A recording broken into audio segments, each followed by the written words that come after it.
가족의 생사를 확인할 수 있는 명단은 존재했습니다. 이름이 있었고 전쟁 전 주소가 있었으며 가족 관계 기록도 상당수 남아 있었습니다. 그럼에도 불구하고 수백만 명의 이산 가족은 수십 년 동안 서로의 생사를 공식적으로 확인하지 못한 채 살아가야 했습니다. 1950년 한국전쟁 이후 한반도에는 단순한 전쟁의 상처가 아니라 단절된 가족이라는 거대한 인도주의 문제가 남게 됩니다. 전쟁 이전까지 같은 마을에 살던 가족, 같은 집에서 살던 부모와 자식, 형제자매가 군사분계선을 경계로 완전히 갈라졌고 그 이후 수십 년 동안 서로의 생사조차 확인할 수 없는 상태가 지속됩니다. 당시 정부와 대한적 십자사에 접수된 이산가족 신고는 수십만 건 규모였으며 이후 조사에서는 전쟁으로 인해 가족이 분단된 이산가족 규모가 수백만 명에 달하는 것으로 추정되었습니다. 이 문제는 단순한 감정 문제가 아니라 국제 인도주의 차원에서도 매우 중대한 사안이었습니다. 전쟁 이후 국제적 십자 원칙에 따르면 이산가족 문제 해결의 최우선 과제는 생사 확인과 서신 교환이었습니다. 그러나 한반도에서는 정전협정 체결 이후에도 공식적인 생사 확인 시스템이 구축되지 못했고 군사적 긴장과 정치적 대립 속에서 가족 확인 자체가 사실상 불가능한 상태로 방치되었습니다. 1971년 8월 12일 대한적 십자사와 조선적 십자회 사이에 처음으로 이산가족 문제를 논의하기 위한 공식 접촉이 이루어집니다. 한국전쟁 정전 이후 18년 만에 열린 첫 인도주의 협의 채널이었습니다. 대한적 십자사는 이 접촉에서 매우 구체적인 세 가지 요구를 제시합니다. 생사 확인 명단 교환, 가족 간 서신 교환 허용, 자유상봉 추진이었습니다. 이 세 가지는 당시 국제적 십자 기준에서도 가장 기본적이고 즉각 실행 가능한 인도주의 조치로 분류되었습니다. 특히 생사 확인 명단 교환은 기술적으로 복잡한 문제가 아니었습니다.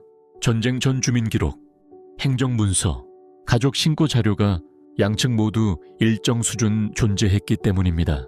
즉, 행정적 의지만 있다면 비교적 빠르게 실행 가능한 사안이었습니다. 하지만 회담이 시작되자마자 이산가족 문제는 순수한 인도주의 의제가 아니라 정치 협상 구조 속으로 편입되기 시작합니다. 1971년 9월부터 진행된 남북적 십자 예비회담 기록을 보면 이산가족 생사 확인 문제는 반복적으로 남북 관계 전반과 연계된 사안으로 언급됩니다. 이 표현은 매우 중요한 의미를 가집니다. 가족의 생사를 확인하는 인도주의 문제가 독립된 긴급 사안이 아니라 정치적 신뢰 형성 이후 단계적으로 다뤄질 사안으로 재분류되었음을 의미하기 때문입니다. 당시 남한에서는 이산가족 신고 접수가 지속적으로 증가하고 있었습니다. 대한적 십자사 접수 창구에는 부모를 찾는 자녀, 자녀를 찾는 부모, 형제를 찾는 가족들의 신청이 끊임없이 접수되었습니다. 특히 1950년대에 헤어진 가족을 찾기 위한 고령 신청자 비율이 빠르게 증가하고 있었습니다.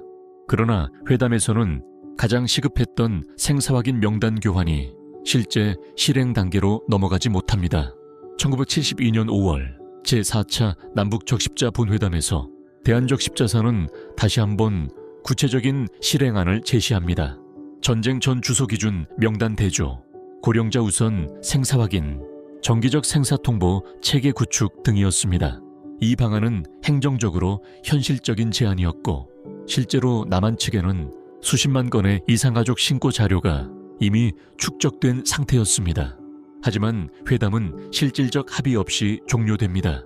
1972년 7월 4일 남북 공동성명이 발표되며 남북 관계는 정치적으로 큰 전환점을 맞이합니다. 자주, 평화, 민족 대당열이라는 원칙이 공식 선언되었습니다. 그러나 가장 절박했던 이산가족 생사 확인 문제는 여전히 구체적 실행 단계로 진입하지 못했습니다. 회담 속 기록을 분석하면 북측은 지속적으로 정치적 신뢰 조성 이후 단계적 추진이라는 입장을 반복합니다. 결국 생사 확인 명단 교환은 즉각 시행 가능한 인도주의 조치임에도 장기 협상 사안으로 전환됩니다. 1973년 제7차 적십자 회담 이후 남북 적십자 협의는 사실상 장기 교착 상태에 들어갑니다. 공식 채널은 완전히 사라지지 않았지만 생사 확인 명단 교환이나 서신 교환 같은 핵심 조치는 단 한 차례도 제도적으로 시행되지 않았습니다. 이 시기 가장 잔혹한 변수는 정치가 아니라 시간이었습니다. 1950년 전쟁 당시 2030대였던 이상가족 세대는 1970년대 중반에 이미 450대에 진입했고 부모 세대는 고령층에 접어들기 시작했습니다. 정부 자료와 적십자 기록에서는 1970년대 후반부터 이상가족 고령 사망 사례가 빠르게 증가하고 있음을 지속적으로 지적합니다. 가족의 생사를 확인하지 못한 채 사망하는 사례가 누적되기 시작한 것입니다. 그럼에도 불구하고 공식 생사 확인 시스템은 끝내 구축되지 않았습니다. 명단은 존재했고 요청도 존재했으며 행정 자료도 존재했지만 실제 교환과 확인은 이루어지지 않았습니다. 1980년대 초반이 되자 국제사회에서도 한반도 이상가족 문제는 대표적인 장기 인도주의 미해결 사안으로 지적되기 시작합니다. 국제적 십자 원칙에서는 전쟁 이상가족 문제 해결의 핵심을 신속한 생사 확인과 가족 연락 보장으로 규정하고 있었지만 한반도에서는 이러한 기본 원칙이 수십 년 동안 제도화되지 못한 채 지속되었습니다. 전환점은 1984년에 나타납니다. 북한에서 대규모 수해가 발생하자 남한이 인도적 지원을 제안하면서 남북 적십자 접촉이 다시 재개됩니다. 이 접촉은 인도적 협력으로 시작되었지만 곧 이상가족 문제 협의로 확대되었습니다. 그리고 1985년 9월 20일 서울과 평양에서 최초의 공식 이상가족 고향 방문단 교환이 이루어집니다.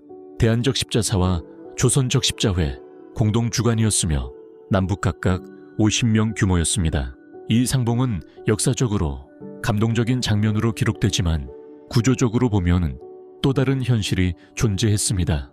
당시 이상가족 규모는 수백만 명으로 추정되었음에도 실제 상봉 대상자는 극히 제한된 인원으로 선별되었습니다. 또한 선발 과정 역시 완전한 자유신청 방식이 아니라 남북 적십자 협의와 정치적 조율을 통해 결정되는 구조였습니다. 즉, 가족을 만날 기회 자체가 전면적인 인도주의 기준이 아니라 협상 구조 속 제한적 방식으로 운영된 것입니다. 더 결정적인 사실은 시간의 강역이었습니다. 1971년 첫 적십자 접촉 이후 1985년 첫 공식 이상가족 상봉까지 걸린 시간은 정확히 14년이었습니다. 이 14년 동안 수많은 이상가족은 부모의 생사를 확인하지 못한 채 고령이 되었고 형제자매의 소식을 알지 못한 채 세상을 떠났습니다. 실제 상봉 기록을 보면 상봉 직전에 가족 사망 사실을 처음 통보받는 사례도 다수 존재합니다. 이는 단순한 행정 지연이 아니라 장기간 구조적 지연의 직접적인 결과였습니다. 더 중요한 문제는 1985년 상봉 이후에도 나타납니다. 첫 상봉이 이루어졌음에도 이상가족 상봉은 즉시 정례화되지 않았습니다. 남북관계 경색 국면이 시작되자 상봉은 다시 장기간 중단되었고 이후에도 정치 상황에 따라 재개와 중단이 반복되는 비정기적 구조로 운영됩니다. 이 구조 속에서 가장 직접적인 피해를 입은 집단은 고령 이상가족이었습니다. 시간이 흐를수록 생존 이상가족 수는 감소했고 재상봉 가능성은 계속 낮아졌습니다. 가족을 찾기 위해 신고서를 제출하고 수십 년 동안 기다린 사람들, 부모의 생사를 끝내 확인하지 못한 자녀들, 형제의 이름만 기억한 채 평생을 보낸 이상가족들, 이들에게 이상가족 문제는 외교 협상의 의제가 아니라 생애 전체를 지배한 현실이었습니다. 결국 이 사건의 핵심은 단순한 감동적 상봉 서사가 아니라 구조적 지연의 역사입니다. 명단은 존재했습니다. 생사 확인 요청도 지속적으로 제기되었습니다. 인도주의 협의 채널도 공식적으로 열려 있었습니다. 그럼에도 불구하고 생사 확인과 자유 상봉은 수십 년 동안 전면적으로 제도화되지 못했습니다. 그리고 그 사이에서 수많은 이상가족은 가족의 생사를 확인하지 못한 채 늙어갔고 끝내 만나지 못한 채 세상을 떠났습니다. 가족을 찾는 명단은 분명히 존재했습니다. 하지만 그 명단이 곧바로 생사 확인으로 이어지지는 않았습니다. 그리고 바로 그 지연된 시간 자체가 이 사건의 가장 무거운 기록으로 남게 되었습니다.